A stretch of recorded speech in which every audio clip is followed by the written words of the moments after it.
In the peaceful village of Rajagaha, a large crowd gathered around the enlightened Buddha. Men, women, and children from all walks of life had come to hear his words of wisdom. Under the shade of a great tree, Buddha sat serenely, his presence calming the very air around him.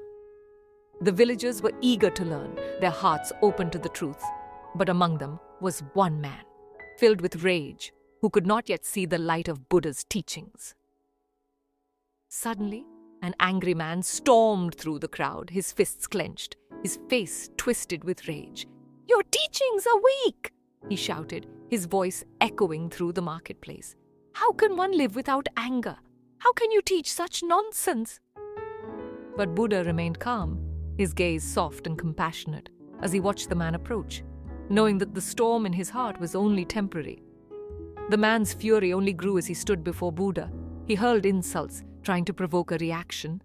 "You fool!" he cried. "Your way of life is useless. You teach nothing but weakness."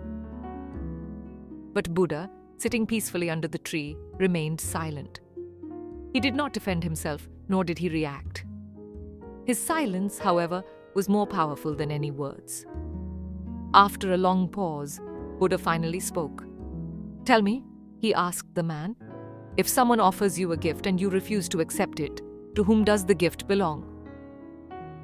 The angry man, taken aback, stammered, "It would still belong to the one who offered it." Buddha nodded. "In the same way, I do not accept your anger. It remains yours and I'm free of it." The crowd was silent, absorbing the simple yet profound wisdom of Buddha's words. The man stood there, his mind racing. He had never heard such words before. How could it be that his anger, which had burned so fiercely, could be left behind? Slowly, the realization dawned on him. His clenched fists relaxed, and his once fiery expression softened. In that moment, the man understood the weight of his anger and the freedom in letting it go. Buddha spoke once more, his voice calm and steady. "Anger is a poison we drink, hoping it will harm others. But it is we who suffer. True strength lies not in holding on to anger, but in letting it go." The man, now kneeling before Buddha, bowed his head in gratitude.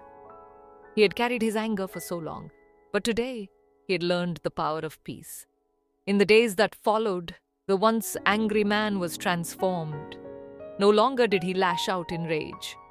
Instead, he lived with patience, kindness, and peace in his heart.